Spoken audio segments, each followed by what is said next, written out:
नमस्कार, मैं नीतू झा। आज की बड़ी खबरों में आपका बहुत बहुत स्वागत है। वहीं पे खबर मुंबई से है। मुंबई में भारी बारिश के कारण 6 लोगों से ज्यादा की जानें चली गई हैं।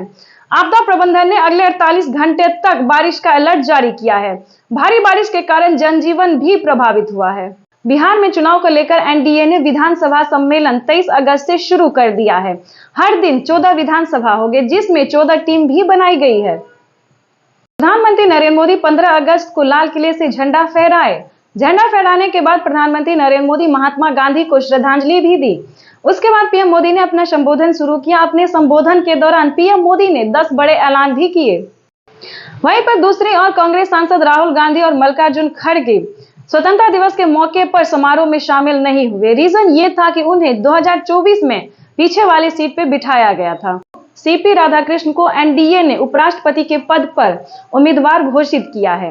भाजपा अध्यक्ष जेपी नड्डा ने रविवार को एक प्रेस कॉन्फ्रेंस में इसकी घोषणा की।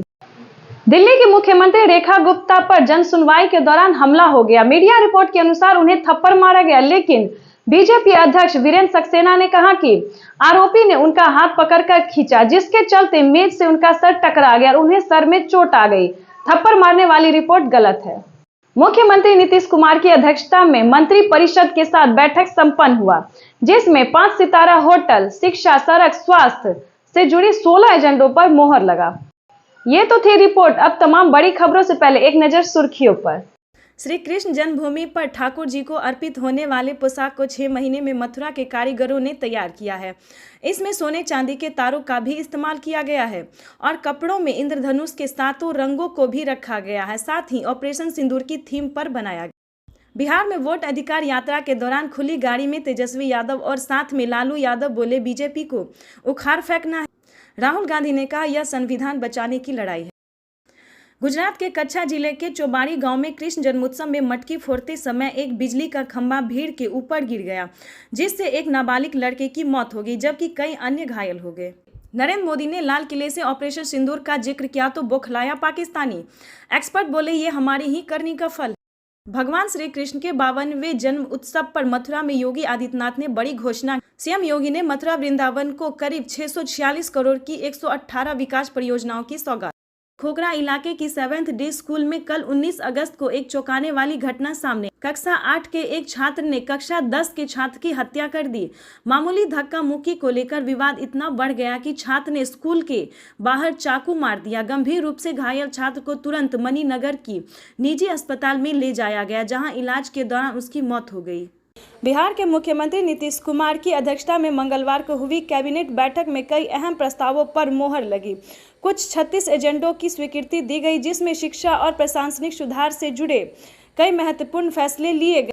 सबसे बड़ी घोषणा राज्य के शारीरिक शिक्षकों को लेकर हुई। अब तक 8,000 रुपये मानदेय पाने वाले शारीरिक शिक्षकों को अब 16,000 रुपये प्रति माह मानदेय मिलेगा। रात्रि पहरी और रसोई के मानदेय में भी वृद्धि की गई। शारीरिक शिक्षकों को मानदेय 8,000 से बढ़ाकर 16,000 रुपये किया गया। रसोई का मानदेय बढ़ाकर 3,300 रुपये प्रति माह किया गया। बिहार शिक्षक बहाली में डोमिसाइल नीति लागू की गई। बिहार के मुख्यमंत्री नीतीश कुमार ने राज्य में शिक्षा व्यवस्था और मजबूत करने के लिए बड़ा कदम उठाया है। उन्होंने ऐलान किया कि शिक्षकों की बहाली में अब बिहार के निवासी डोमिसाइल को प्राथमिकता दी जाए। बिहार में शिक्षक बहाली में लागू होगी domicile policy. CM Nitish Kumar की बड़ी घोषणा। बिहार के मुख्यमंत्री नीतीश कुमार ने राज्य में शिक्षा व्यवस्था और मजबूत करने के लिए बड़ा कदम उठाया है। उन्होंने ऐलान किया कि शिक्षकों की बहाली में अब बिहार के निवासी डोमिसाइल को प्राथमिकता दी जाएगी। इसके लिए शिक्षा विभाग को संबंधित नियमों में आवश्यक संशोधन करने का निर्देश दिया गया। ये बदलाव TRE for teacher recruitment exam force से लागू किया जाए। नीतीश कुमार ने बताया कि नवंबर 2005 में सरकार बनने के बाद से ही राज्य की शिक्षा के सुधार को सर्वोच्च प्राथमिकता दी गई और इसी दिशा में कड़ी संख्या में शिक्षकों की नियुक्ति की गई। उन्होंने यह भी जानकारी TRE 4 की परीक्षा वर्ष 2025 में आयोजित की जाएगी, जब TRE 5 का आयोजित अगले साल यानी 2026 होगा। TRE 5 के पहले STET यानी कि सेकेंडरी टीचर एलिजिबिलिटी टेस्ट का आयोजन करने का निर्देश दिया गया। मोदी और नीतीश वोटर लिस्ट से नाम कटवाने के लिए चल रहे हैं चाल। गोपालगंज में तेजस्वी यादव का सरकार पर बड़ा हमला।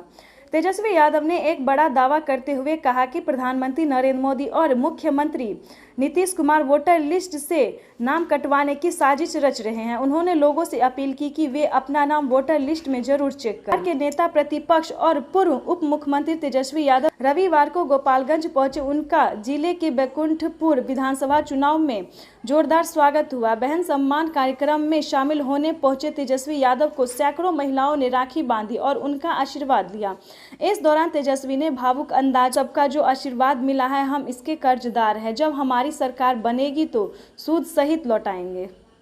तेजस्वी यादव ने महंगाई और बेरोजगारी पर केंद्र और राज्य सरकार को जमकर घेरा। तेजस्वी बोले, महंगाई इतनी बढ़ गई है कि गरीब की थाली से दाल और सब्जी तक गायब हो गई है। सरकार को इसकी कोई चिंता नहीं।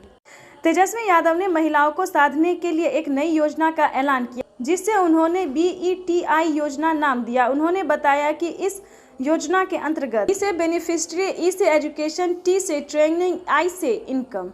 इस योजना के तहत जन्म से लेकर शिक्षा, ट्रेनिंग और नौकरी तक बहनों को पूरा समर्थन देने की बात कही। तेजस्वी ने कटाक्ष करते हुए कहा, हमारी बातें ये नकलची सरकार बाद में जरूर अपनाएगी, चाहे वो माँ बहन योजना के नाम पर ही क्यों ना हो, लेकिन जनता का भला होगा, यही सबसे ज्यादा जरूरी। अपने भाषण में तेजस्वी ने प्रधानमंत्री नरेंद्र मोदी को सीधे निशाने पर लाते हुए को कोई गुजरात से आकर नहीं चला सकता, बिहारी देश को बना और बिहार को भी आगे ले जाएगा। उन्होंने स्पष्ट किया कि हम बिहार के लिए हैं और बिहारियों के लिए काम करेंगे। बिहार को बाहरियों की नहीं, अपनों की जरूरत है। रक्षाबंधन पर बहनों को योगी सरकार का बड़ा तोहफा। यूपी रोडवेज बस में 3 दिन तक यात्रा मुफ्त, नहीं लगेगी टिकट। रक्षाबंधन के अवसर पर उत्तर प्रदेश की योगी सरकार ने यूपी रोडवेज बसों में बहनों की यात्रा को 3 दिन तक के लिए मुफ्त कर दिया है। दिल्ली पुलिस ने लाल किला परिसर में अवैध रूप से प्रवेश करने की कोशिश कर रहे थे 5 बांग्लादेशी नागरिकों को हिरासत में लिया। उनकी उम्र 20 से 25 वर्ष के बीच बताया जा। स्वतंत्रता दिवस से पहले सुरक्षा कड़ी कर दी गई। कोर्ट में पेश होने के लिए आज राहुल गांधी आज झारखंड पहुंचेंगे। वो भाजपा नेता और गृह मंत्री अमित शाह के खिलाफ गलत बयानबाजी मामले में लोकसभा में नेता प्रतिपक्ष नेता राहुल गांधी 6 अगस्त को चाईबासा MP MLA कोर्ट में पेश हमला हुआ। यह घटना मुख्यमंत्री आवास पर जन सुनवाई के दौरान हुआ। आरोपी शख्स को फिलहाल गिरफ्तार कर लिया गया है। मुख्यमंत्री आवास के अधिकारियों के मुताबिक जिस समय CM जन सुनवाई कर रही थी, उसी समय एक शख्स ने अपनी शिकायत लेकर वहां पहुंचा। इस दौरान उसने मुख्यमंत्री को थप्पड़ मार दिया। आरोपी को सिविल लाइन पुलिस स्टेशन ले जाया गया है। शुरुआती जानकारी में आरोपी ने अपना नाम राजेश भाई खेजमी सकरिया बताया। आरोपी राजकोट का रहने वाला है। उसकी उम्र 41 साल है। गृह मंत्रालय सूत्रों के मुताबिक दिल्ली पुलिस ने गृह मंत्रालय को दिल्ली की मुख्यमंत्री पर हुए हमले की जानकारी। दिल्ली BJP अध्यक्ष वीरेंद्र सचदेवा ने इस पूरी घटना का ब्यौरा बताते हुए कहा कि आज सुबह जन सुनवाई के दौरान मुख्यमंत्री रेखा गुप्ता जनता के बीच में थी और उनसे बात कर रही। इस बीच एक शख्स उनके पास आता है, कुछ कागज रखता और अचानक उनका हाथ पकड़कर उन्हें खींचने की कोशिश करता है। इस दौरान धक्का मुक्की होती है और उनका सिर शायद मेज के एक कोने पर लग जाता है। वहां मौजूद लोगों ने उसे व्यक्ति को पकड़ लिया। पुलिस अभी जांच कर रही है। वह मजबूत महिला है, जानती है कि दिल्ली को लेकर एक कमिटमेंट। उन्होंने कहा है कि वह अपने रोजमर्रा के कामों से नहीं रुकेंगी। उन्हें थप्पड़ नहीं मारा गया है, उन्हें थप्पड़ नहीं मारा गया है। जो भी यहाँ चल रहा है वो गलत है। देश आज अपना 79वां स्वतंत्रता दिवस मना रहा है। लाल किले से प्रधानमंत्री नरेंद्र मोदी ने लगातार 12वां संबोधन दिया। अपने संबोधन में PM मोदी ने अलग अलग योजनाएं और अभियान शुरू करने का ऐलान किया। प्रधानमंत्री नरेंद्र मोदी इस साल अपने अब तक के सबसे लंबे स्वतंत्रता दिवस भाषण में कई नई योजनाओं का ऐलान किए।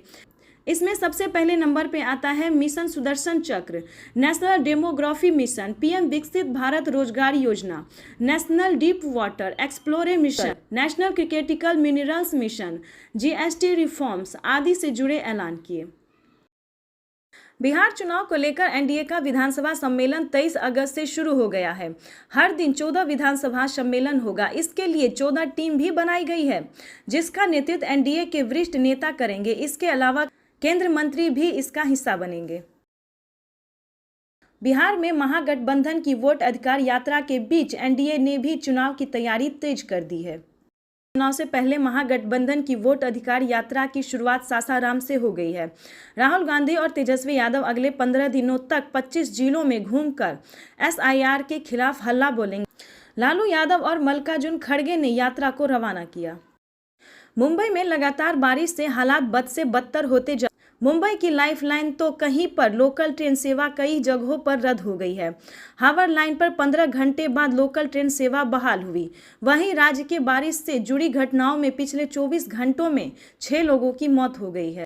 रूस के कामचटका द्वीप पर 8.8 तीव्रता का भूकंप आया, जिसका असर 12 देशों तक देखा गया और सुनामी की चेतावनी जारी की गई। अमेरिकी भूवैज्ञानिक सर्वेक्षण USGS ने इसे 6 सबसे शक्तिशाली भूकंपों में से एक बताया है। जापान में 20 लाख से ज्यादा लोगों को सुरक्षित स्थानों पर पहुंचाया गया और फुकुशिमा परमाणु रिएक्टर को खाली कराया गया है। रूस के कामचटका में 5 मीटर तक ऊंची लहरें उठी। अमेरिका के हवाई प्रांत में चेतावनी डाउनग्रेड कर एडवाइजरी में बदल दिया गया। प्रशांत महासागर के आसपास कनाडा, पेरू, मैक्सिको, न्यूजीलैंड, चीन, फिलीपींस, ताइवान और इंडोनेशिया सहित 12 देश प्रभावित हुए।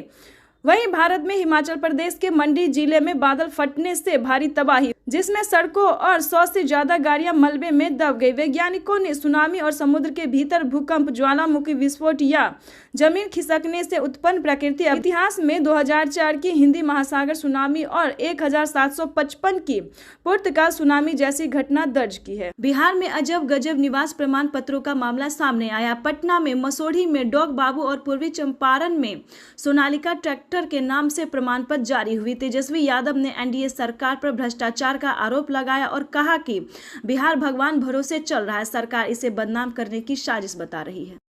लोकसभा में ऑपरेशन सिंदूर पर बहस के दौरान कांग्रेस सांसद प्रियंका गांधी ने केंद्र सरकार पर तीखा हमला बोला। उन्होंने अमित शाह से सवाल पूछा कि जब दुश्मन पीछे हट रहा था तब ऑपरेशन अचानक क्यों रोका गया। प्रियंका ने कहा कि गृह मंत्री ने नेहरू, इंदिरा और मेरी मां के आंसुओं पर बात की, पर सीज फायर क्यों हुआ ये नहीं बताया। तो चलिए जानते हैं विस्तार से। लोकसभा में ऑपरेशन सिंदूर पर बहस के दौरान कांग्रेस सांसद प्रियंका गांधी ने केंद्र सरकार और केंद्रीय गृह मंत्री अमित शाह पर जमकर निशाना। उन्होंने कहा कि गृह मंत्री ने अपने भाषण में नेहरू, इंदिरा गांधी और मेरी मां सोनिया को आंसुओं की बात की, लेकिन ये नहीं बताया कि संघर्ष के बीच अचानक ऑपरेशन क्यों रोका गया। प्रियंका ने सवाल उठाया कि दुश्मन पीछे हट रहा था तब सरकार ने सीज फायर का फैसला क्यों लिया और देश को इसकी वजह क्यों नहीं बताई।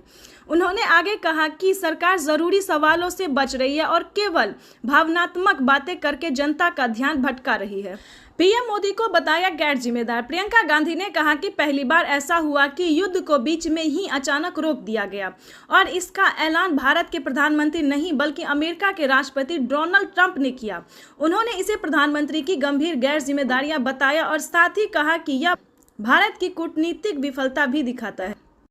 आगे उन्होंने नेतृत्व सिर्फ श्रेय लेने का नाम नहीं। प्रियंका ने प्रधानमंत्री मोदी पर निशाना साधते हुए कहा, नेतृत्व सिर्फ श्रेय लेने का नाम नहीं बल्कि जिम्मेदारी लेने का भी है। बेसरान बेली में हजारों सैलानी जाते हैं, फिर भी वहां कोई सुरक्षा इंतजाम क्यों नहीं था? क्या प्रधानमंत्री, गृह मंत्री, रक्षा मंत्री और राष्ट्रीय सुरक्षा सलाहकार की यह जिम्मेदारी नहीं बनती कि लोगों की सुरक्षा सुनिश्चित करें? जनता को जवाब चाहिए, बहाने नहीं। साथ ही उन्होंने पूछा कि क्या सरकार को जानकारी नहीं थी कि पाकिस्तान में ऐसी आतंकी हमला प्लान किया जा रहा है? अगर नहीं थी तो यह खुफिया तंत्र की बड़ी नाकामी है। क्या किसी ने किसी की जिम्मेदारी ली? क्या किसी ने इस्तीफा? प्रियंका ने कहा कि सरकार हर बार बीते समय की बात करती है लेकिन वर्तमान के सवालों से बचती है। प्रियंका ने अंत में 2 टूक कहा कि जनता को जवाब चाहिए, बहाने नहीं। वहीं पे पीएम मोदी ने पलटवार किया है, जिन्हें भारत का पक्ष नहीं दिखता उन्हें आईना दिखाने खड़ा हुआ हूं। तो चलिए जानते हैं विस्तार से। लोकसभा में ऑपरेशन सिंदूर पर चर्चा के जवाब में प्रधानमंत्री नरेंद्र मोदी ने कहा कि जिस प्रकार से देश के लोगों ने मेरा साथ दिया, मुझे आशीर्वाद दिया, देश की जनता का मुझ पर कर्ज है। मैं देशवासियों का आभार व्यक्त करता हूं, मैं देशवासियों का अभिनंदन करता हूं। प्रधानमंत्री मोदी ने कहा, 22 अप्रैल को पहलगाम में जो क्रूर घटना घटी, जिस तरह आतंकवादियों ने निर्दोष लोगों से उनका धर्म पूछकर उन्हें गोली मारी, वह क्रूरता की प्रकाष्ठा थी। यह भारत को हिंसा की आग में झोंकने की एक सोची समझी कोशिश थी। यह भारत में दंगे फैलाने की एक साजिश थी। आज मैं देशवासियों का आभार व्यक्त करता हूं कि देश ने एकजुट होकर उस साजिश को नाकाम कर दिया। उन्होंने आगे कहा कि मैं इस सदन के समक्ष भारत का पक्ष रखने के लिए यहाँ खड़ा हूँ। जो लोग भारत का पक्ष नहीं देखते हैं उन्हें आईना दिखाने के लिए यहाँ खड़ा हूँ। उन्होंने आगे कहा कि 22 अप्रैल के बाद मैंने सार्वजनिक रूप से कहा था कि यह हमारा संकल्प है कि हम आतंकियों को मिट्टी में मिला देंगे। सजा उनके आकाओं को भी मिलेगी और ऐसी सजा मिलेगी जो कल्पना से भी बड़ी होगी। 22 अप्रैल को मैं विदेश में था। वहां से लौटने के तुरंत बाद मैंने एक बैठक बुलाई। उस बैठक में मैंने स्पष्ट निर्देश दिए कि आतंकवाद को करारा जवाब देना होगा और यह हमारा राष्ट्रीय संकल्प। सेना को कार्रवाई की खुली छूट दी गई। यह भी कहा गया कि सेना को यह तय करना चाहिए कि कब, कहां, कैसे और किस तरीके से कार्रवाई कर। ये सारी बातें उस बैठक में स्पष्ट रूप से कही गई। हमें गर्व है आतंकियों को वो सजा दी कि आज भी आतंक के उन आकाओं की नींद उड़ी हुई है। प्रधानमंत्री मोदी ने आगे कहा, पहलगाम आतंकी हमले के ठीक बाद पाकिस्तानी सेना को यह अंदाज हो गया था कि भारत वास्तव में कोई बड़ी कार्रवाई करेगा। उन्होंने परमाणु हमले की धमकियां देनी शुरू कर दी। 6-7 मई की मध्य रात्रि को भारत ने ठीक अपने निर्णय के अनुसार कार्रवाई की। पाकिस्तान कुछ नहीं कर सका। हमारे सशस्त्र बलों ने 22 अप्रैल की घटना का बदला 22 मिनटों के भीतर सटीक हमले से ले लिया। सेना दुश्मनों को धुआं कर दिया। वहीं पे पीएम किसान योजना के बारे में भी जान लेते। अब माना जा रहा है कि पीएम किसान योजना की 20वीं किस्त अगस्त के पहले सप्ताह में जारी हो सकती है। हालांकि अभी इसको लेकर कोई आधिकारिक जानकारी सामने नहीं आई है, पर माना जा रहा है कि आने वाले कुछ दिनों में किस्त जारी होने की तारीख की घोषणा की जा सकती है। हरिद्वार के मनसा देवी मंदिर में भगदड़ मचने से 8 लोगों की मौत हो गई, 30 से ज्यादा लोग घायल हो गए। जसमदीद बोले तार में करंट उतरा, पुलिस बोली ये अफवाह है। तो चलिए जानते हैं पूरी जान। हरिद्वार के मनसा देवी मंदिर में रविवार सुबह 9:15 पर भगदड़ मची। इसमें 8 लोगों की मौत हो गई जबकि 30 से ज्यादा लोग घायल हो गए। यह मंदिर पहाड़ के ऊपर बना हुआ है और यहाँ पहुँचने के करीब 800 सीढ़ी चढ़नी होती है। एक जसमदीद संतोष कुमार ने बताया कि मंदिर पहुँचने के लिए करीब 25 सीढ़ी बची थी, तभी हादसा हुआ। रविवार को भीड़ बहुत ज्यादा थी। इस बीच कुछ लोग वहां लगे तार को